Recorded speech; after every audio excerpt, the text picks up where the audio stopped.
Hi, Zizaran here, and we're gonna do some sum ups of all like the PoE news and stuff.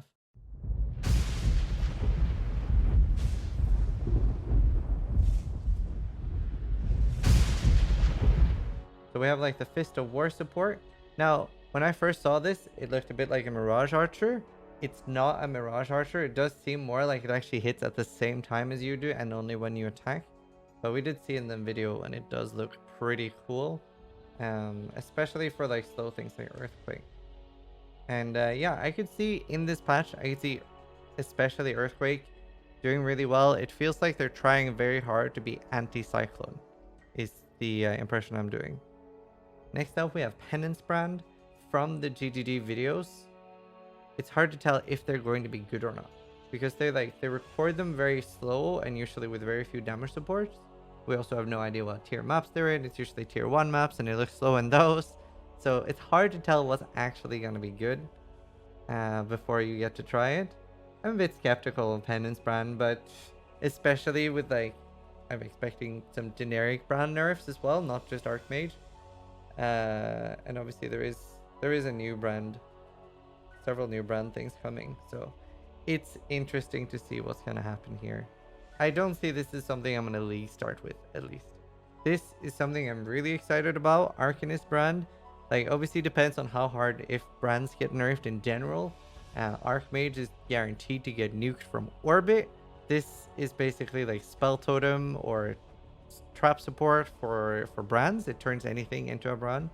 Something that could be really cool would be like Desecrate Volatile Dead. Might be great. Might look cool at least. A lot of potential for this. Arc Brand could be really cool. There's so much potential for cool clearing skills. I think Arc Brand sounds awesome as a clearing thing. So very excited for this. Depending on things, this is something I could see being a league starter as well. But yeah, we'll see. I'm excited for it.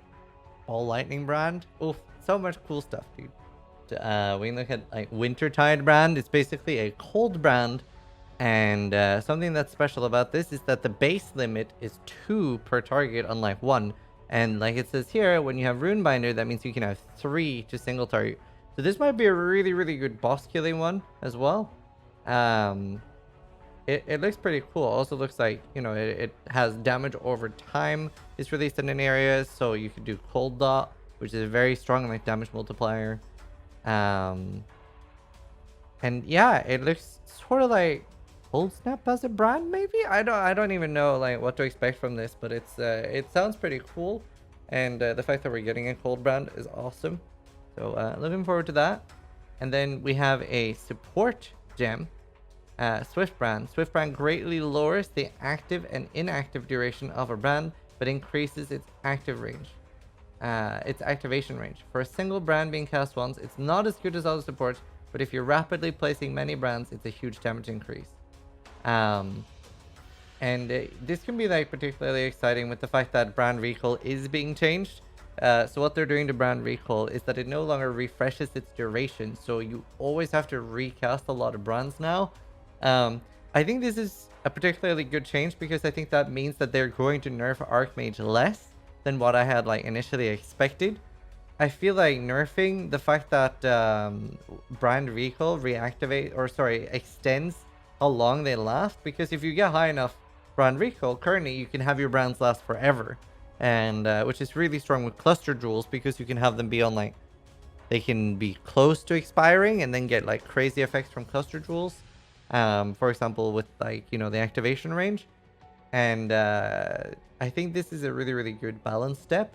Like, obviously, there's still a big chance that they will over nerf Archmage and dumpster it. But this seems like a feature that will make them like not need to as much. So there's a lot of changes coming to brands. I think we're gonna see quite a lot of brand builds, even Storm Brand and stuff as well. I can still see Archmage being really strong. It's very hard to predict what's going to be meta this early without seeing patch notes and stuff. Normally what ends up happening is when something is nerfed, even if it's by a very small margin, you have a large amount of players that will avoid doing that. Especially if there's not a lot of starter guides and stuff by streamers and YouTubers. Obviously, patch notes is the main thing we want to wait for. And here we can see a short video by GGG as well, showing all the brands. Penance Brand, not that exciting in my opinion. I think it looks incredibly slow. Even for a PoE video, they're like normally always like very slow, but the fact that it like doesn't even look like usable at all without the Swift thing is, I don't know, it's the one I have like the least faith in. Again, very hard to see early, I guess. Armageddon Brand, we've done that as a boss killer a few times. It's been really fun. Then you have like Wintertide Brand. I think this just looks really cool. And like having Cold Dot as a brand, like obviously like the Cold Dot stuff aren't gonna stack. I think it does have a hit to it as well, not just the, maybe it just has the dot. Can't remember what I read now. Then the Arcanist Brand and the Shock Nova looks really cool. It looks a bit similar to Armageddon Brand, especially Armageddon Brand before. It like looks like there's like a tiny delay there.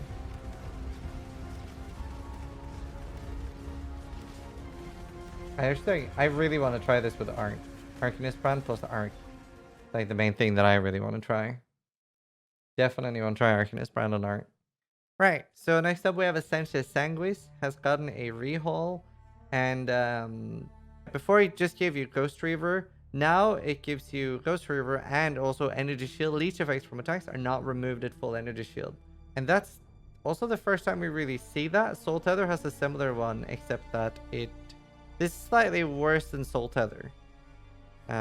Because Soul Tether uses Life Leech, which is better than Energy Shield Leech. So Life Leech is like twice as strong, and then having that affect your Energy Shield, way better. But yeah, this is Energy Shield Leech supports are not removed at full Energy Shield.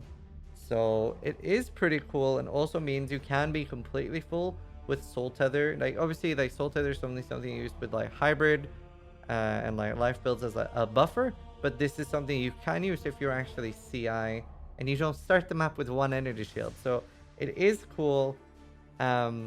I would hope like this is something they should probably do a prophecy with too, because it's not that great. It's a very low damage weapon. It's as far as I remember, it's like 350 DPS in general. I think it's 200 PDPS and like 140 EDPS, which is not amazing. That's not great. It's okay. Like you can kill things with it, but it's also not something I'd be like, Hoggers, dude, let's kill Awakener and farm it. But it's a good thing it's getting an update. I feel like most of the updates I saw to Uniques were really weird, a bit out of touch, and kind of disappointing with the ones I've seen so far. I went over some when like they released the video with like the Thunderwalker boots, which now have like shocked ground behind you and stuff. It's like, okay, shocked ground behind you. Yeah, for when I'm what, kiting all the monsters? Like it's a lot of the things are a bit weird and strange in my opinion. We have a divination card that's been released called Prometheus Armory. One-hand weapon, any base basically, that's one-handed weapon. Item level 100, double influenced item. It's going to be really hard to get something that is actually good out of this. Probably going to be really rare, because whenever something's like even influenced, especially double influenced, it's just really rare. So getting a good base be really hard. And there's still a lot of like useful things. Like you could get one, so you can get really good. Pretty sure that counts as a one-handed weapon, right? It should do. It doesn't say melee weapon. So yeah, I think one's probably the best potential for this. I'm trying to think if I'm being stupid and there's like some reason it wouldn't give a one, but just one-handed weapon doesn't say melee. So I believe it would give ones too. But obviously, if you don't know, all divination cards in Path of Exile are made by players. Not a single one is made by TGD officially. So Familiar Call, this is Jewelry of Farrell. It's a Shaper and Hunter item, and then it means it can be a belt, a ring, amulet, and it's got the suffix of Farrell, which to the best of my knowledge, I'm guessing it's just the Farrell aura crafted on a blue item, so you can augment for a prefix and then regal, but you know, obviously if you recraft, you're going to lose the Farrell thing. However, you get to keep the Shaper and Hunter item, even if you recraft it, so pretty cool. Probably going to be extremely rare, and obviously it's going to be random if you get something good or not. But pretty cool. Not quite sure. Maybe Farrell will be dropping this, or just Hunter mobs, Shaper mobs. It's a bit hard to tell where they're going to put this dropping, but a pretty interesting item to have in the game nonetheless.